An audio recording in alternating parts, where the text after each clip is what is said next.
لا حول ولا قوة إلا بالله العلي العظيم.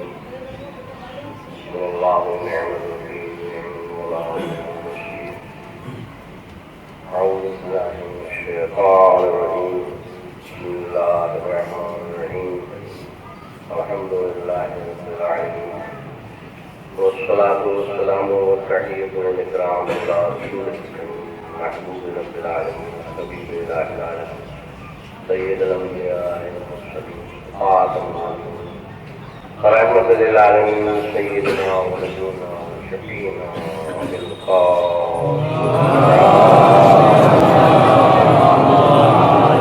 وعلى الطيبين الطاهرين الذين ذهب الله عنهم الرجس وطهرهم تطهيرا. ولعنة الله على أعدائهم وقتلتهم وغاسلهم وفتنتهم ومنكرين وباعدهم وصاعدهم أجمعين. آمين يا رب العالمين. أما بعد فقد قال رسول الله صلى الله عليه وسلم إني تارك فيكم الثقلين كتاب الله وتربيه وأهله ما إن تمسكتم بهما لن تضلوا بعد حتى يرد علي القوم.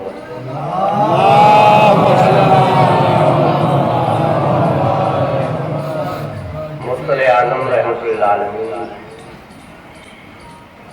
صاحب معنی قبول فضائل کے بارے میں حضرت محمد مصطفیٰ صلی اللہ علیہ وسلم معروف ترین حدیث جس کی تلاوت سرکار نے فرمایا کہ میں تمہارے درمیان دو وزنی چیزیں جوڑے جا رہا ہوں. پہلی اللہ کی کتاب، دوسرے میرے اہل بیت. ما ان تمسکتم بہما، جب تک ان دونوں سے متمسک رہو گے، ان دونوں کو پکڑے رہو گے، ان دونوں کو تھامے رہو گے، لن تضلوا بعدی، ہرگز میرے بعد کبھی بھی گمراہ نہیں ہوگے. حتیٰ یہاں تک کہ دونوں سے میرے پاس حوض کوثر تک پہنچیں گے. اب اس بات یہ واضح ہو گئی کہ جو ان دونوں سے متمسک رہے گا وہ حوض کوثر تک پہنچ جائے گا، اور اگر کوئی ان دونوں کو چھوڑ دے گا یا کسی ایک کو چھوڑ دے گا تو وہ یہیں رہ جائے گا. یعنی دنیا میں بھیجی ہے آخرت کا راستہ ہے، بھیجی دنیا میں ہے، راستہ آخرت کا ہے. کوئی ہے ایسی چیز دنیا کا اگر آپ سفر کریں گے تو وہ چیز آپ کو دنیا میں پہنچائے گی، لیکن یہ دونوں چیزیں ایسی ہیں کہ اللہ نے دنیا میں بھیجی ہیں، لیکن ان دونوں سے متمسک ہونے کے بعد انسان آخرت تک پہنچے گا، جنت تک پہنچے گا. اگر آپ کو لکھنؤ جانا ہے تو لکھنؤ کی گاڑی میں بیٹھے، اور اگر دہلی کی گاڑی میں بیٹھے تو وہ دہلی پہنچائے گی. تو اس کی معنی یہ ہے کہ آپ کی ہوشیاری یہ ہونی چاہیے کہ مجھے لکھنؤ کی گاڑی میں بیٹھنا ہے، مجھے لکھنؤ جانا ہے. اب اگر کسی سے پوچھا جائے کہ بھائی ہمیں جنت میں جانا ہے تو ہم ہر مسلمان سے یہ کہنے کے لیے تیار ہیں کہ اگر جنت میں جانا ہے تو پھر ہم کون سی گاڑی پکڑیں، کیا پکڑیں، کہاں کیسے پہنچیں گے. میرا کوئی پریشان ہونے کی ضرورت نہیں ہے. آپ کے رسول نے فرمایا کہ دو چیزیں چھوڑے جا رہا ہوں، ایک اللہ کی کتاب چھوڑے جا رہا ہوں، دوسرے اہل بیت کو چھوڑے جا رہا ہوں. ان دونوں کو متمسک رہو گے تو گمراہی نہیں ہوگی کبھی کبھی، اور حوض کوثر تک پہنچ جاؤ گے. اب یہ دونوں کی دونوں تمہیں جنت میں پہنچائیں گی. اب کوئی پریشان ہونے کی ضرورت نہیں ہے، اس لیے کہ ان کا دامن تھام لیا تو جنت میں پہنچے، کسی ایک کو چھوڑ دیا تو یہیں رہ گئے. آپ کے ذمے میں آپ کی خدمت میں یہ عرض کروں، علماء اسلام ایسا نہیں ہے. واضح بات ہے اور اس کا دونوں کا اتفاق ہے. علماء اسلام میں خیبر پریشان جب کہا جائے تو وہ بھی مراد ہے، ہم بھی مراد ہے۔ اسلام کے دو حصے ہیں اور فرمایا میرا محترم بھائی، اسلام کے دو حصے، ایک عقیدہ ہے ماشاء اللہ آپ جانتے ہیں، دوسرے عمل ہے۔ عقیدہ پہلے ہے، عمل بعد میں ہے۔ اگر کسی نے کلمہ نہ پڑھا ہو تو اس سے کیسے کہا جائے گا نماز کو؟ اگر کسی نے کلمہ نہ پڑھا ہو تو اس سے کیسے کہہ دو کہ روزہ رکھے؟ اگر کسی نے کلمہ نہ پڑھا ہو تو اس سے کیسے کہہ دو کہ حج کر لے جا کر کے؟ اگر اس نے کلمہ نہ پڑھا ہو تو اس سے یہ کہہ دو کہ یہ حرام ہے، یہ حلال ہے، ارے ناک سے ہی حلال اور حرام، مگر جب تک اس نے کلمہ نہیں پڑھا تو انہیں جنت میں جا کیسا سکتا ہے؟ تو معلوم یہ ہوا کہ پہلے عقیدہ ہے اور عمل اس عقیدے پر رکا ہوا ہے۔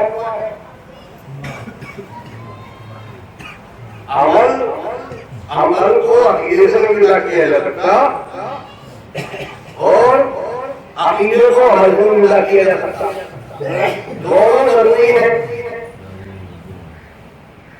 بھائی اگر ایسا کلمہ پڑھ لیا جائے تو بہت سے تو پرندے بھی کلمہ پڑھ لیتے ہیں، مجھے بھی پڑھوا لیجیے، کتنے پرندے ایسے جن کا پڑھ لے پورے پورے جملے یاد کر لیتے، کتنے سمجھدار ہوتے۔ تو اگر عمل نہ ہو تو ایسے کلمہ پڑھنے سے کوئی فائدہ نہیں ہے، کوئی اس کا فائدہ پہنچنے والا نہیں ہے، اس لیے یہ عمل ضروری ہے۔ اگر عمل نہیں کیا نماز کیوں پڑھی جاتی ہے، روزہ کیوں رکھا جاتا ہے؟ اس لیے رکھا جاتا ہے کہ مولانا عمل بھی ضروری ہے اور عقیدہ بھی ضروری ہے، لیکن دونوں میں معیاری فرق ہے بہت بڑا۔ معیاری فرق کیا ہے کہ عقیدے کا تعلق، عقیدے کے اقرار کا تعلق انسان کی حیات تک ہے،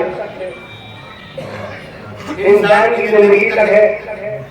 انسان جب تک اس دنیا میں موجود ہے تب تک اس کی عقیدے کا تعلق ہے، لیکن جب وہ مر گیا تو اب عقیدے کا کوئی فائدہ نہیں ہے۔ مثلاً کسی بات سے دنیا میں اللہ کو نکالا تو نہ ان کے لیے آپ صدقہ خیرات کرتے رہے، وہ نہ ان کو نماز فائدہ پہنچائے گی نہ روزہ فائدہ پہنچائے گا، کوئی فائدہ نہیں پہنچائے گا، اس لیے کہ عقیدہ ہی صحیح نہیں ہے۔ اگر عقیدہ صحیح ہوتا تو عمل فائدہ پہنچاتا، اور جب مانے تو عقیدہ کیا فائدہ، عمل کیا فائدہ پہنچائے گا؟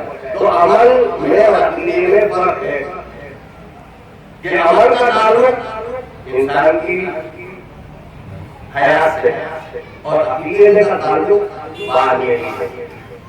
یعنی عقیدہ اگر آدمی زندگی میں اگر اس کے عقائد درست ہیں تو اس کی کامیابی ہے، اسے جنت ملے گی، لیکن فرق ہے یہ سب کہتے ہیں کہ اگر اتفاق سے دیکھیں ایسا ہے، مجبوری میری ہے کہ کبھی کبھی اگر ایسی بات پھیلی جاتی ہے تو لوگ ذرا تھوڑا ہٹنے لگتے ہیں، وہ ذرا راستے سے جانے لگتے ہیں۔ میں نے کبھی سوچا کہ عمل میں اور عقیدے میں کیا فرق ہے؟ عمل ضروری ہے مگر اسے یہ بتائیے کہ عمل زیادہ مل نہیں ہے یا عقیدہ زیادہ مل نہیں ہے؟ عمل زیادہ مل ہے یا عقیدہ زیادہ مل ہے؟ عقیدہ زیادہ مل ہے، عقیدے کی پاور زیادہ ہے، اس لیے عقیدے کی پاور نہ ہوگی تو یہ نہ کہا جاتا کہ ان کے پیچھے برزخ کی ہے، جو گنہگار ہیں ان پر کلام اربا کہتے ہیں کہ ان آخرت میں ان کو سزا ملے گی اور ان کے لیے برزخ ہے۔ اس کے معنی یہ ہے کہ عقیدہ اس کا وزن زیادہ ہے، عقیدہ بھاری ہے۔ اور میں جب سوچا میں نے تو میں نے یہ مثال لی، کتاب ایک ٹرک جا رہا ہے اور ایک چھوٹی گاڑی جا رہی ہے، ایک معروف کی گاڑی چلی جا رہی ہے، کھڑا ہوا ہے، اتفاق سے دونوں میں ٹکر ہو گئی، اب آپ اتنے یہ فیصلہ کریں جب دونوں میں ٹکراؤ ہوگا تو نقصان زیادہ کس کا ہوگا؟ نقصان زیادہ کس کا ہوگا؟ مجھے صاحب کیا ہوا؟ میرے صاحب اس کا تو کچھ نہیں ہے، ڈرائیور بھی کافی رہا، تھوڑا بہت انجن ٹوٹ گیا، مگر ان کا تو معاملہ ہی صاف ہو گیا، یہ تو بچے ہی نہیں۔ بس سمجھ لو عقیدے کے عمل میں اور عمل میں یہی فرق ہے کہ اگر دونوں کا ٹکراؤ ہوگا تو عقیدہ وہ ہے کہ جو غالب آ جائے گا، عقیدہ وہ ہے جو غالب آ جائے گا، جو اس لیے عقیدہ حاوی ہے، عقیدہ حاوی ہے عمل کے اوپر، ورنہ اگر ایسا نہ ہوتا تو انسان کی مغفرت ہی نہیں ہوتی۔ اس لیے یہ گنہگار ہے، اتنے غلطیاں کی ہیں، اتنے معصیت کیا ہے، یہاں حضور صلی اللہ علیہ وآلہ وسلم نے دونوں کی قرآن اللہ کی کتاب ہے، اللہ نے قرآن کو بھیجا ہے، مگر اس کے ساتھ ساتھ آیت اللہ خمینی مرحوم نے جو وصیت نامے کو شروع کیا تو انہوں نے یہ لکھا کہ ہماری کتنی حدیثیں جو مومن سنتے رہتے ہیں، کتنی حدیثیں ان کے سامنے تلاوت ہوتی رہتی ہیں، لیکن میں نے اپنے وصیت نامے کو اسی حدیث سے شروع کیا کہ میں تمہارے درمیان دو وزنی چیزیں چھوڑے جا رہا ہوں، ایک اللہ کی کتاب چھوڑے جا رہا ہوں، دوسرے اپنے اہل بیت چھوڑے جا رہا ہوں۔ تو اب یہ اہل بیت کون ہے؟ اہل بیت کا مقام کیا ہے؟ یعنی یہ اہل بیت کون ہے؟ تو قرآن نے کہا اللہ ترکم علیہ ذلت مقدسہ، اے رسول کہہ دیجیے کہ تبلیغ رسالت کا مطلب کیا ہے کہ میرے اہل بیت سے محبت اور مودت اختیار کرو۔ یہ اہل بیت کون ہے؟ جب رسول سے پوچھا گیا کہ آپ بتائیے یا رسول اللہ آپ کے اہل بیت کون ہیں، تو اسی حدیث کی تفسیر میں یہ ہے کہ علی اور فاطمہ اور حسن اور حسین ان چار کے علاوہ کسی کے لیے اہل بیت میں رسول خدا صلی اللہ علیہ وآلہ وسلم نے داخل نہیں کیا، یہ صرف چار ہستیاں ہیں جو میرے اہل بیت میں ہیں، ان کا بدلہ مانگا جا رہا ہے۔ لوگ موجود ہیں، حضور نے کہا کہ کیا مانگا ہے؟ ایک چیز تمہاری پر فرض ہو رہی ہے، ہم لوگ گھبرائے ہو جانا ضروری ہے، ہم لوگ گھبرائے پریشان ہوئے کہ کیا کرنا ہے، پتہ نہیں رسول کیا مانگے، تو اللہ نے کیا مانگا؟ مال نہیں مانگا، پیسہ نہیں مانگا، دولت نہیں مانگی، مخصوص نہیں مانگا، پیسے نہیں مانگے، اس لیے کہ ہو سکتا ہے کہ اس میں سے غریب اور نادار اور مخلص کھڑے ہوئے ہوں گے اور کھڑے ہو کر کے کہتے تھے یا رسول اللہ آپ نے تو پیسہ مانگا ہے، اگر پیسے والے ہوتے جیسے ارے 50,000 مانگ رہے 50,000 بھی دے دیں گے، کروڑ پتی ہیں، کاروبار کرتے ہیں، ہمارے پاس پیسے کی کیا کرنی؟ کھڑے ہو کے کہتے تھے بڑے بڑے کھڑے ہوئے آپ 50,000 مانگ رہے ہیں، ہم 50,000، لیکن اس مجمع میں لوگ کیوں گھبرائے؟ کس لیے گھبرائے؟ وہ اسی لیے گھبرائے کہ پتہ نہیں کیا مانگا جا رہا ہے۔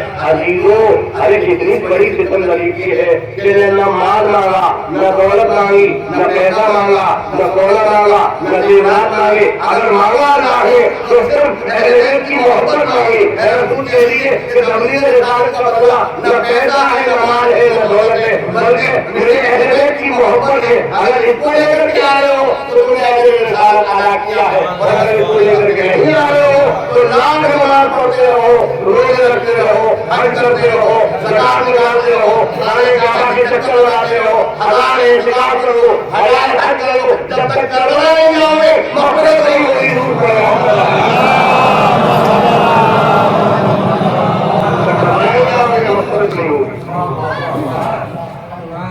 کر لو حج، چلے جاؤ، مگر وہ ہے حج۔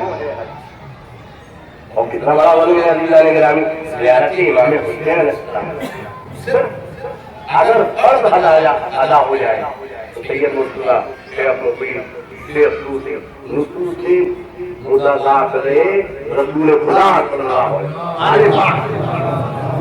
آپ اللہ لگائیں کہ میں کتابوں کے لاگت کے آپ کے سامنے رکھے دیتا ہوں، جتنی حدیثیں ہیں 100 حج 100 عمرے شیخ مقیم، ایک زیارت امام حسین علیہ السلام اور سب پوچھا کرتا ہوں کہ کیا ضرورت ہے، کیا ضرورت ہے؟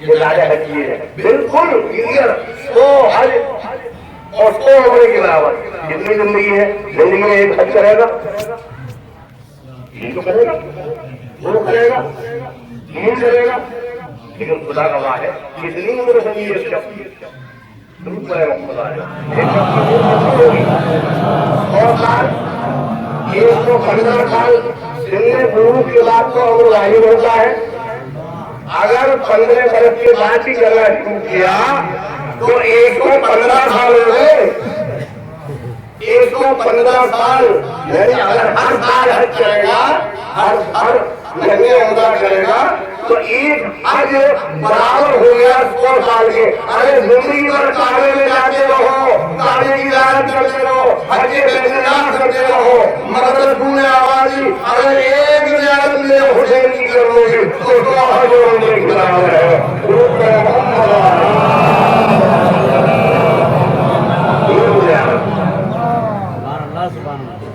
اور جناب عبداللہ بن جابر انصاری میرے مولوی عظیم الشان صحابی ہیں، بہت سنا ہے آپ نے، میں نے بھی دیکھا، لیجیے سنیے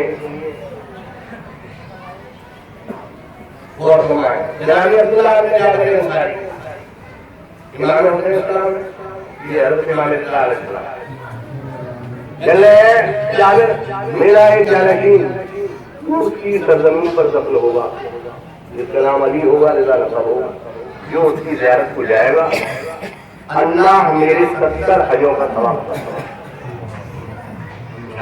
جناب جابر نے حضرت یا رسول اللہ آپ کی 70 حجوں کا ثواب، تو آپ نے فرمایا 700 حجوں کا ثواب۔ تو جناب جابر کی حضرت ہوئی یا رسول اللہ آپ کے 700 حجوں کا ثواب، فرمایا کہ میرے 7,000 حجوں کا ثواب۔ کہا یا رسول اللہ آپ کے 7,000 حجوں کا ثواب، فرمایا جابر میرے 70,000 حجوں کا ثواب۔ جناب جابر کی زبان رک گئی، میں نے کہا میں ہوتا تو کہتے ہی رہتا کہ یا رسول اللہ اتنا ثواب، اور آپ سے تھک گیا تھا اور اتنا ثواب رسول اللہ کرتے تھے جس کی کوئی حد نہ ہوتی۔ ضرور کرے اس کی حد ختم نہ ہوتی۔ تو یہ حج اور زیارت یہ کیوں ہے؟ ایسے ہی ایسے نہیں ملنے والا میرا حسین مجھ سے احب اللہ من احب حسینا۔ اب اس میں دو ہے، معنویت ہے، دیکھیے عربی قواعد کے اگر آدمی جانے تو ماضی دعا کی معنویت استعمال ہوتا ہے، یعنی اللہ دوست رکھے، ان دونوں فساد و بلاغت ہے۔ ہم کیا سمجھیں گے جو موجود نما ہو تو موجود نما سمجھے گا دور پڑے محمد آ رہے ہوں، ہمارے جتنا شکلاگ ہے وہ صاحب اعجاز ہے، جب وہ صاحب اعجاز ہے تو صاحب اعجازی سمجھے گا۔ ہم ایک حدیث کی کتنی تشریح کر لیں گے، 2 منٹ 4 منٹ، لیکن جب وہ خود تشریح کریں گے تو پتہ چلے گا کہ کیا ہو رہا ہے۔ اللہ محمد حبا حسین، خدا دوست رکھے اس شخص کو جو میرے حسین کو دوست رکھے، اور اس کے معنی یہ حبا مانگی ہے خدا نے دوست رکھا اس شخص کو جس نے میرے حسین کو دوست رکھا۔ اللہ من ابغض حسین، اور خدا نے دشمن رکھا اس شخص کو جس نے میرے حسین کو دشمن رکھا، یعنی خدا ظلمناک ہو اس شخص کے اوپر جو میرے حسین کے اوپر ظلمناک ہو، جو میرے حسین کو بتائے۔ جب زیارت کرنے زائرین جاتے ہیں تو کیا کہتی ہے؟ وَلَا جَعَلَهُ اللَّهُ آخِرَ رَحِيمٍ، پروردگار زیارت امام حسین علیہ السلام نصیب وَلَا جَعَلَهُ اللَّهُ آخِرَ رَحِيمٍ۔ لیکن کیا عظیم مقام ہے کہ جب زیارت کر کے آخری مرتبہ جب ظاہر آئے چلے وہاں تو اس کو ہر مرتبہ پڑھے، لیکن جب بنا ہوئے روزے سے تو کیا کہے؟ وَلَا جَعَلَهُ اللَّهُ آخِرَ رَحِيمٍ، اے مولا میری حیات کی آخری زیارت ہو، بھائی جانتا ہوں جان اگر ایسا ہوا ہے تو پروردگار مولا مجھے معاف کرا دیجیے، میری مغفرت دلا دیجیے، میری غلطیوں کو درگزر فرما دیجیے۔ یہ کیا ہے؟ یہ زندگی کی آخری زیارت ہے، یہ کیوں ہے؟ یہ آخری ثواب کی مجھے فرض ادا کرنے کے بعد امام حسین السلام کی اتنا بڑا ثواب کیوں ہے؟ کس لیے ہے؟ یہ اس لیے ہے کہ اللہ کی